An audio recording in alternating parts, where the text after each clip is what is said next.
Hi everyone, स्वागत है आप सभी का एक और नए वीडियो में। तो दोस्तों, आज हम लोग बात करने वाले हैं पेपर फर्स्ट के लिए यूनिट सिलेक्शन के बारे में। तो दोस्तों, सबसे पहले थोड़ा सा बात कर लेते हैं हम लोग कि देखिए, मेरे पास एक कमेंट आया था कि मैम सीजी सेट एग्ज़ाम के लिए किस तरीके से तैयारी करें, उसके लिए वीडियो बनाइए। ठीक है दोस्तों, मैं आप लोगों को बता दूं कि जैसे आप लोग कमेंट करते हैं कि ma'am CG set exam clear करने के लिए किस तरीके से पढ़ना चाहिए, ठीक है, किस तरीके की स्ट्रेटजी अपनानी चाहिए, तो मैं आप लोगों को बता दूँ कि आप लोग इस चैनल से जुड़े हैं। तो मैंने प्रीवियस में आप लोगों को सबसे पहले क्या दिया है, सिलेबस दिया है, ठीक है। तो आई होप सिलेबस सबके पास होगा। उसके बाद मैंने आप लोगों को बुक लिस्ट भी बता दी है।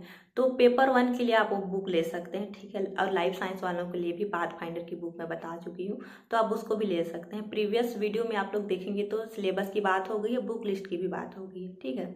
बात करते हैं कि पेपर फर्स्ट के लिए अब हम लोग क्या करेंगे, यूनिट सिलेक्शन करेंगे। सबसे पहले अपने पास एक सिलेबस निकलवाइए, उसके बाद आपके पास बुक होनी चाहिए, ठीक है। इतना तो हम लोग कर चुके हैं कि हम लोग के पास सिलेबस है, बुक भी है। प्रीवियस वीडियो में आप लोग देख सकते हैं, ये सब मैं बता चुकी हूँ, ठीक है।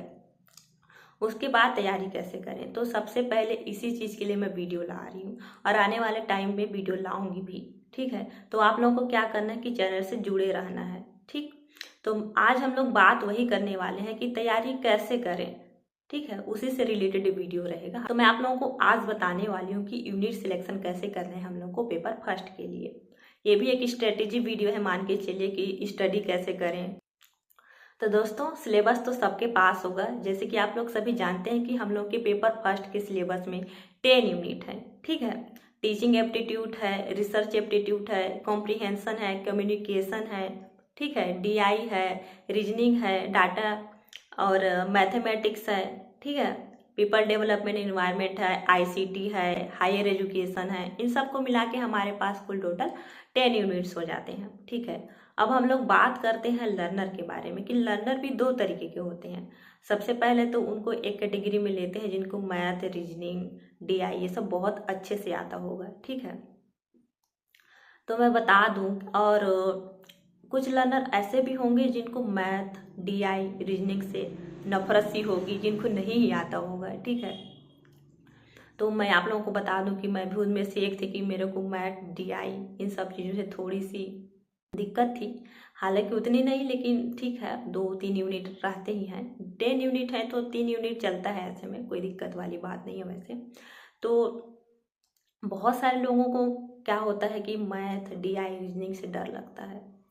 तो उन लोग कैसे करेंगे, उन लोग कौन कौन सी यूनिट का सिलेक्शन करेंगे, ठीक है। या फिर जिन लोग को मैथ, डीआई, रीजनिंग ये सब बहुत अच्छे से आता होगा, लेकिन उन लोग को थियोरेटिकल वाले पार्ट्स में थोड़ा सा बोरियत लगता होगा, तो उन लोग कैसे करेंगे। तो इन सब चीज़ों के लिए हम लोग एक यूनिट सिलेक्शन का वीडियो ला रहे हैं, ठीक है। तो आज उसी के बारे में हम लोग यहाँ बात करेंगे कि यूनिट का सिलेक्शन हमें कैसे करना है। तो सबसे पहले तो मैं अपने यूनिट सिलेक्शन के बारे में ही बात करती हूँ, जिससे आप लोग रिलेट कर सकते हैं बहुत लोग, ठीक है। तो मैं सबसे पहले आप लोगों को बता दूं कि ठीक है, मेरे को भी मैथ वैथ से उतना ज़्यादा लगाव नहीं है, तो थोड़ा बहुत बस काम चलाओ, तो ठीक है, उसके बारे में बात करते हैं बाद में। तो मैं आप लोगों को बता दूं कि जो हमारे पास 3 यूनिट को छोड़ के जो हमारे पास 7 यूनिट बचते हैं, ठीक है, जो प्योर थियोरेटिकल वाला पार्ट है, जिसमें आपको बस पढ़ना है, पढ़ना है, पढ़ना है, ठीक है। तो जिन लोगों को मैथ से एलर्जी होगी, जिन लोगों से मैथ नहीं बनता होगा, ठीक है, उन लोगों के लिए बेस्ट क्या चीज़ है कि जो 7 यूनिट है उन लोगों को हम लोग को सेलेक्ट करना है। बाकी 3 यूनिट आप छोड़ दीजिए, कोई दिक्कत नहीं है, मैं गारंटी दे रही हूँ क्योंकि मैंने भी किया है। और उसको कैसे करना है 3 यूनिट को, उसके बारे में भी मैं बताऊंगी। लेकिन जिन लोगों को मैथ नहीं आता है, नहीं बनता, उन लोगों के लिए बात यहाँ पहले हो रही है कि ठीक है, आप लोग से मैथ वैथ नहीं बनता होगा, कोई दिक्कत नहीं है। बाकी हमारे पास 7 यूनिट बच रहे हैं, ठीक है। तो 7 यूनिट को हम लोगों को बहुत अच्छे से प्रिपेयर करना है। और 7 यूनिट में से भी कुछ ऐसे यूनिट हैं जो आप लोगों के लिए बहुत ही ज़्यादा एकदम इंटरेस्टिंग, एकदम ईजी हो जाते हैं। तो वहाँ आप लोगों को पढ़ने में भी बहुत मज़ा आता है, ठीक है। तो हमारे पास जो 7 यूनिट बचते हैं, जिन लोगों को मैथ वैथ नहीं करना है, ठीक है, एक तरीके से उन लोगों को साइड में रख देते हैं। तो मैं बात करती हूँ बाकी इधर 7 यूनिट की। तो 7 यूनिट में से आप लोग देख सकते हैं कि जो टीचिंग एप्टीट्यूड है, ठीक है, वो आप लोगों के लिए इजी हो जाएगा। और जो कम्युनिकेशन है वो आप लोगों के लिए, कॉम्प्रीहेंशन क्या होता है, कॉम्प्रीहेंशन की आप लोगों को एक स्टोरी दी जाएगी, उसको आप लोगों को पढ़ना है और आंसर आप लोगों को देना है 5 ठो, ठीक है। ऐसे ही तो होता है कॉम्प्रिहेंशन ना, ठीक है। तो वो आप लोगों के लिए एकदम ईजी हो जाता है। उसके बाद आपका आता है आईसीटी भी आएगा, जिसमें आप लोगों को कंप्यूटर से रिलेटेड चीज़ें पढ़नी पड़ती है, ठीक है। तो वो आप लोगों के लिए हो जाता है। उसके बाद पीपल डेवलपमेंट एंड इन्वायरमेंट का आ जाता है और एक हायर एजुकेशन आ जाता है। इन सब चीज़ों को मिला के आप लोगों के जो 7 यूनिट बचते हैं, तो आप बहुत अच्छे से अगर इन लोगों को कर लेते हैं तो आपको ज़रूरत नहीं है कि आप मैथ डीआई के चक्कर में फंसें, ठीक है। क्योंकि आप लोग अगर 7 यूनिट भी कर लेते हैं तो आपके 35 क्वेश्चन कहीं नहीं गए हैं। आप 35 क्वेश्चन सॉल्व करके आसानी से फर्स्ट पेपर में बहुत अच्छे अंक ला सकते हैं। तो आप लोगों को घबराने की बिल्कुल भी ज़रूरत नहीं है, ठीक है। यूनिट सिलेक्शन तो हम लोग कर लिए हैं, 7 यूनिट, ठीक है। उसके बाद हम लोग आगे बात करेंगे उसमें से टॉपिक सिलेक्शन की, कि कौन कौन से इंपॉर्टेंट टॉपिक आते हैं, उसके लिए अलग से वीडियो आएंगी। ये बस आज के यूनिट सिलेक्शन के लिए वीडियो है, ठीक है। और उसके बाद हम लोग बात करते हैं जिन लोगों को मैथ डीआई इन सब चीज़ों से बहुत ज़्यादा प्यार होगा, जिन लोगों को बहुत ज़्यादा मतलब इन सब चीज़ों को पढ़ने में मज़ा आता है, ठीक है। तो उन लोगों को क्या होता है कि कभी कभी जो थियोरेटिकल वाला पार्ट होता है उन लोग से बोरियत हो जाते हैं उन लोग। तो उन लोगों को भी कोई दिक्कत वाली बात नहीं है। देखिए, अगर आपका मैथ डीआई रीजनिंग अगर बहुत सही है और आप इधर की 2-3 यूनिट भी अगर स्किप कर रहे हैं, ठीक है, तो आप लोगों के लिए भी कोई दिक्कत वाली बात नहीं है। बाकी आप 35 क्वेश्चन आराम से कर सकते हैं। अगर आप 1-2 यूनिट भी छोड़ देते हैं, स्किप कर देते हैं, जो आप लोग को समझ नहीं आ रहा है, तो फिर भी आपके 35 क्वेश्चन कहीं नहीं गए हैं और इतने में आपके बहुत अच्छे मार्क्स आ सकते हैं। तो आप लोगों को यूनिट सिलेक्शन के लिए सबसे पहले आपके पास तो सिलेबस रखिए आप लोग की, और देखिए कि आप लोग को सिलेबस के अंदर क्या समझ आ रहा है क्या नहीं आ रहा है। फिर आप लोगों को सिलेबस अपने हिसाब से उसको चूज करना पड़ेगा, ठीक है। अगर मैं अपनी बात करूं तो मैंने कौन कौन सी यूनिट का सिलेक्शन किया था, मैं वही बता रही हूँ कि मैंने बस 2 यूनिट को थोड़ा सा स्किप किया था। हालांकि पूरा स्किप नहीं किया था, जो मैथमेटिक्स और डीआई होता है उसको थोड़ा सा मैंने स्किप किया था। बाकी जो 8 यूनिट है उसको मैंने बहुत अच्छे से किया था, और जो मैथ और डीआई वाला पोर्सन आता है उसको मैंने हल्का फुल्का ही किया था। हालांकि नेगेटिव मार्किंग नहीं होती है, तो हम वहाँ पे हम लोग अपना तुक्का भी लगा सकते हैं, और बाई चांस मेरा तुक्का सही भी लगा था, ठीक है। तो आपको क्या करना है, अगर मैथ वैथ से उतना नहीं बनता है आप लोगों को, तो उसको हल्का फुल्का कर लेना है बाद में। अगर आप बाकी रीजनिंग वाला पोर्शन आपको बहुत अच्छे से अगर आता होगा तो कर सकते हैं, क्योंकि मेरे को तो रीजनिंग थोड़ा बहुत आता है, तो ठीक है, रीजनिंग मैं की थी। तो दोस्तों, आज का वीडियो बनाने का मेन रीज़न यही था कि आप लोगों को यूनिट सिलेक्शन के बारे में बताना, कौन सी यूनिट अच्छे से बन सकते हैं या बनने वाले हैं, उसके बारे में थोड़ा सा आप एनालिसिस करिए, ठीक है। उसके बाद आप लोग स्टडी करने मिलिएगा। तो सबसे पहले आप लोगों को यूनिट का सिलेक्शन अच्छे से कर लेना है।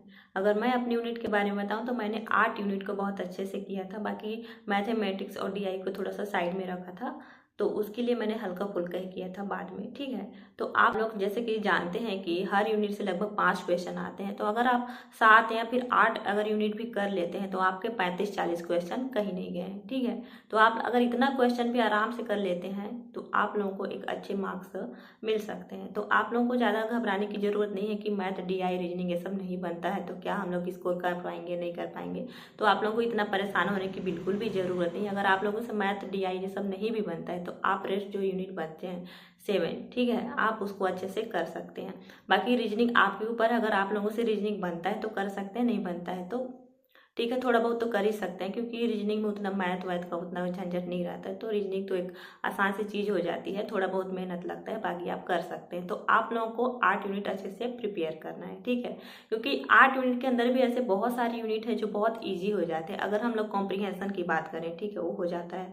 कम्युनिकेशन की बात करें, ये सब बहुत ईजी हो जाता है जब आप लोग पढ़ने मिलेंगे, ठीक है। तो आप लोगों को पता चलेगा ये सब यूनिट एकदम बहुत ज़्यादा ही आसान हो जाते हैं। इन सब यूनिट में हम अपने आप को भी रिलेट कर सकते हैं, जैसे कि टीचिंग एप्टीट्यूड अगर हो जाता है तो वहाँ पे स्टूडेंट लर्नर जो टीचर होते हैं उनसे रिलेटेड रहता है, ठीक है। तो आप लोगों को कभी स्टूडेंट भी बनना पड़ेगा, कभी टीचर भी बनना पड़ेगा, तो ईजी हो जाता है। कम्युनिकेशन की बात करें तो वहाँ पे कम्युनिकेशन क्या होता है कि बातें होती हैं, जैसे कि मैं आप लोगों से बात कर रही हूँ, ये भी तो एक कम्युनिकेशन का भाग है, ठीक है। आप लोग अपने दोस्तों से बात करते हैं, तो इन सब चीज़ों को क्या होता है कि रिलेट करना पड़ता है वहाँ पे, फिर जो यूनिट होता है बहुत ईजी हो जाता है, ठीक है। तो इन सब चीज़ों को आपको ध्यान में रखते हुए यूनिट का सिलेक्शन कर लेना है और उसको अच्छे से स्टडी करना है। तो वीडियो को ज़्यादा लंबा नहीं करते हैं दोस्तों, और एक चीज़ और बताना चाहूँगी मैं आप लोगों को, आप लोग जल्दी से सब्सक्राइब करिए मेरे चैनल को, जल्दी से जल्दी आप 1000 कम से कम सब्सक्राइबर करिए। उसके बाद हम लोग क्लास लाएंगे, क्योंकि मेरे को भी तो पता होना चाहिए कि कितने लोग जुड़ रहे हैं, कितने लोग देखने के लिए एक्साइटेड हैं। तो सबसे पहले आप लोगों को अगर क्लास चाहिए, ठीक है, मैं आने वाले टाइम पे क्लास लाऊंगी आप लोगों के लिए, और क्लास ऐसा लाऊंगी कि आप लोग जो पढ़ेंगे वही आपका जो प्रीवियस ईयर क्वेश्चन है उसमें भी आया रहेगा, और आने वाले टाइम पे आएंगे ऐसे हम लोग यूनिट का सिलेक्शन करेंगे, जिससे आप लोगों को पता चले कि अगर हम लोग कोई टॉपिक पढ़ रहे हैं तो वहाँ से क्वेश्चन बन रहे हैं और आए थे क्वेश्चन, ठीक है। तो इस तरीके से हम लोग को स्टडी करनी है, और आने वाले टाइम पे मैं आप लोगों को टॉपिक वीडियो भी ला के दूंगी कि ठीक है, यूनिट सिलेक्शन तो कर लिए हैं, लेकिन अब टॉपिक का सिलेक्शन कैसे करना है, कौन से टॉपिक से क्वेश्चन आ रहे हैं, इसके लिए भी हम लोग बात कर लेंगे। उसके बाद हम लोग पीवाईक्यू पे जाएंगे, क्योंकि आप लोगों को अगर टॉपिक पता रहेगा तभी आप लोग पीवाईक्यू में जाएंगे, तभी आप वहां से देखेंगे कि हाँ इस टॉपिक से क्वेश्चन आए हुए थे। तो हम लोग आज यूनिट सिलेक्शन के बारे में बात कर लिए, उसके बाद हम लोग टॉपिक सिलेक्शन के बात करेंगे, उसके बाद हम लोग पीवाईक्यू के बारे में बात करेंगे, ठीक है। तो ठीक है दोस्तों, तब तक के लिए बहुत बहुत धन्यवाद।